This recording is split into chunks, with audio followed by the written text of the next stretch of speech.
steamer swung round on itself so that its engines would not be working against the current. Everything happened as it always did. The raucous whistle and the small boats from the opposite shore, the sycamore trees and the bustle on the quay of the landing stage.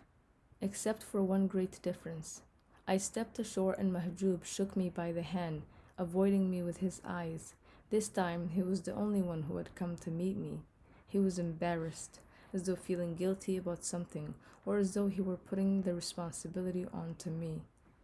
Hardly had I shaken hands with him than I said, "How did you let this happen?" "What has happened," said Mahjoub, fixed in the saddle of the tall black donkey which belonged to my uncle Abdul Karim. "The two boys are well and are at my place." I had not thought of the boys during the whole of that ghastly journey. I had been thinking of her. Again I said to Mahjoub, "What happened?" He was still avoiding looking at me. He remained silent, adjusting the sheepskin cover on the saddle and tightening the girth round his donkey's belly. He pushed the saddle slightly forward, seized hold of the reins, and jumped on. I remained standing, awaiting the reply that did not come. Then I too mounted. Urging the donkey on, he said to me, "It's as I told you in the cable. There's no point in delving into the matter. In any case, we weren't expecting you." "I wish I'd done as you advised and married her," I said to him, encouraging him to speak. All I succeeded in doing, though, was to drive him into a deeper silence. He was clearly angry, for he dug his heel sharply into his donkey, though it had done nothing to deserve such treatment. "Ever since I got your cable," I said to him, chasing after him but without quite catching him up, "I haven't slept or eaten or spoken to a soul. 3 days traveling from Khartoum by rail and steamer I've spent thinking and asking myself how it happened, and I find no answer." "You've never spent such a short time away from the village," he said kindly, as though feeling sorry for me. "No," I said to him, 32 days to be exact." "Anything new in Khartoum?" he said. "We were busy with a conference," I said to him. Interest showed on his face, for he liked to have news of Khartoum, especially news of scandals and stories of bribery and of the corruption of those in power. "What were they in conference about this time?" he said, with evident interest. I was upset that he should have so quickly forgotten the matter in hand. "The Ministry of Education," I said to him, wearily wishing to cut it short, organized a conference to which it invited delegates from 20 African countries to discuss the ways of unifying educational methods throughout the whole continent. I was a member of the secretariat of the conference. "Let them build the schools first," said Mahjoub, "and then discuss unifying education. How do these people's minds work? They waste time in conferences and poppycock, and here we are, our children having to travel several miles to school. Aren't we human beings? Don't we pay taxes? Haven't we any rights in this country? Everything's in Khartoum. The whole of the country's budget is spent in Khartoum. One single hospital in Marawi, and it takes us 3 days to get there. The women die in childbirth, and there's not a single qualified midwife in this place. And you, what are you doing in Khartoum? What's the use in our having one of us in the government when you're not doing anything?" My donkey had passed him, so I pulled at the reins till he caught up with me. I chose to keep silent, although if it had been any other time I would have shouted at him. He and I had been like that since childhood, shouting at each other when angry, then making it up and forgetting. But now I was hungry and tired, and my heart was heavy with grief. Had the circumstances of our meeting this time been better, I would have roused him to laughter and to anger with stories about that conference. He will not believe the facts about the new rulers of Africa. Smooth of face, lupin of mouth, their hands gleaming with rings of precious stones, exuding perfume from their cheeks, in white, blue, black, and green suits of fine mohair and expensive silk, rippling on their shoulders like the fur of Siamese cats, and with shoes that reflect light from chandeliers and squeak as they tread on marble. Mahjoub will not believe that for 9 days they studied every aspect of the progress of education in Africa in the Independence Hall built for the purpose and costing more than £1 million. An imposing edifice of stone, cement, marble, and glass, constructed in the form of a complete circle and designed in London, its corridors of white marble brought from Italy, and the windows made up of small pieces of colored glass skillfully arranged in a framework of teak. The floor of the main hall was covered with fine Persian carpets, while the ceiling was in the form of a gilded dome. On all sides chandeliers hung down, each the size of a large camel. The platform on which the ministers of education took it in turns to stand for 9 whole days was of red marble like that of Napoleon's tomb at Les Invalides. Its vast ebony surface is smooth and shiny. On the walls were oil paintings, and facing the main entrance was a vast map of Africa fashioned in colored mosaic, each country in a different color. How can I say to Mahjoub that the minister who said in his verbose address, received with a storm of clapping, "No contradiction must occur between what the student learns at the school and between the reality of the life of the people. Everyone who's educated today wants to sit at a comfortable desk under a fan and live in an air-conditioned house surrounded by a garden, coming and going in American cars as wide as the street. If we do not tear out this disease by the roots, we shall have with us a bourgeoisie that is in no way connected with the reality of our life. Which is more dangerous to the future of Africa than imperialism itself?" How can I say to Mahjoub that this very man escapes during the summer months from Africa to his villa on Lake Lucerne, and that his wife does her shopping at Harrods in London, from where the articles are flown to her in a private plane, and that the members of his delegation themselves openly say that he is corrupt and takes bribes, that he has acquired whole states, has set up businesses and amassed properties, has created a vast fortune from the sweat dripping from the brows of wretched, half-naked people in the jungle. Such people are concerned only with their stomachs and their sensual pleasures. "There is no justice or moderation in the world," Mustafa Saeed said. "But I seek not glory, for the likes of me do not seek glory."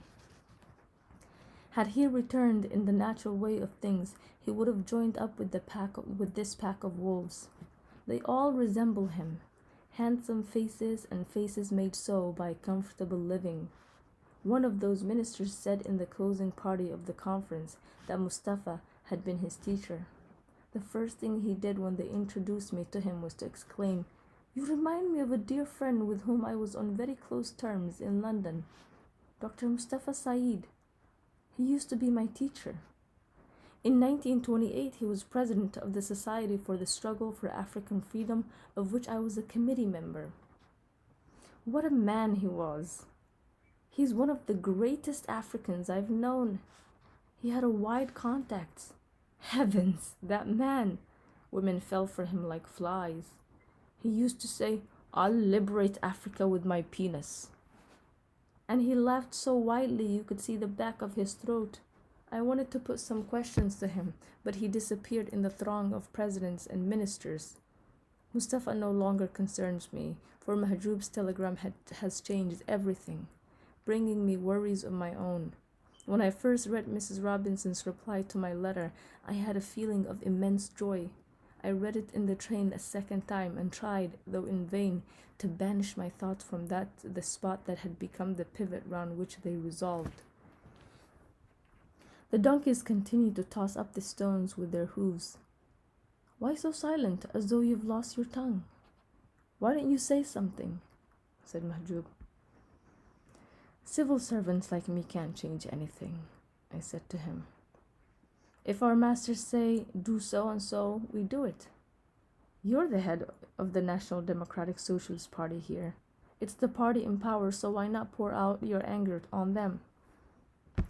Mahjoub said apologetically, "If it hadn't been for this calamity, on the day it happened, we were preparing to travel in a delegation to ask for the building of a large hospital, also for an intermediate boys' school, a primary school for girls, an agricultural school, and suddenly he broke off and retired into his angry silence. I glanced at the river on our left, gleaming with menace and reverberating with mysterious sound. Then in front of us there came into view the 10 domes in the middle of the cemetery, and the recollection it called forth cut into my heart. We buried them without any fuss. First thing in the morning, said Mahjoub. We told the women not to mourn. We held no funeral ceremony and informed no one. The police would only have come along and there would have been all the scandal of an investigation. Why the police? I asked in alarm. He looked at me for a while, then fell silent. A long time later he said, a week or 10 days after you went away, her father said he had given Wad Rayyes a promise, and they married her off to him. Her father swore at her and beat her. He told her she'd marry him whether she liked it or not. I didn't attend the marriage ceremony. No one was there except his friends, Bakri, your grandfather, and Bint Mahjoub. For myself, I tried to deflect Wad Rayyes from his purpose, but like someone obsessed, he insisted. I talked to her father, who said he wouldn't be made a laughingstock by people saying his daughter wouldn't listen to him. After the marriage, I told Wad Rayyes to go about things with tact. For 2 weeks they remained together without exchanging a word. He was in an indescribable state, like a madman. He complained to all and sundry, saying how could there be in his house a woman he'd married according to the laws of God and his prophet, and how could there be not between them the normal relationship of man and wife. We used to tell him to have patience. Then the 2 donkeys suddenly brayed at the same time, and I almost fell out of the saddle. For 2 whole days I went on asking people about it, but no one would tell me. They all avoided looking at me as though they were accomplices in some dire crime. Why did you leave your work and come? My mother said to me. The boys, I said to her. She looked at me searchingly for a while and said, the boys or the boy's mother? What was there between you and her? She came to your father and her very words to him were, tell him to marry me. What an impudent hussy. That's modern women for you. That was bad enough, but the terrible thing she did later was even worse. My grandfather too vouchsafed me no information. I found him seated on his couch in a state of fatigue I had never seen him in before, just as if the source of life inside him had suddenly dried up. I sat on, and he still did not speak, only sighed from time to time and fidgeted and called upon God to grant him refuge from the accursed devil. Every time he did this, I would feel twinges of conscience, as though the devil and I were in some sort of league together. After a long time, addressing the ceiling, he said, God curse all women. Women are the sisters of the devil. Wad Rayyes! Wad Rayyes! And my grandfather burst into tears. It was the first time in my life I had seen him crying. He cried much, then wiped away the tears with the hem of his robe, and was so long silent that I thought he had gone to sleep. God rest your soul, Wad Rayyes, he said after a while. May God forgive him and encompass him with his mercy. He muttered some prayers and said, he was a man without equal, always laughing, always at hand when one was in trouble. He never said no to anyone who asked anything of him. If only he'd listened to me. To end up like that? There's no power and no strength save in God. It's the first time anything like this has happened in the village since God created it. What a time of affliction we live in. What happened? I asked him, plucking up courage. He took no notice of my question and became engrossed in his string of prayer beads. Then he said, nothing but trouble comes from that tribe. I said to Wad Rayyes, this woman's the bringer of bad luck. Keep away from her. However, it was fated.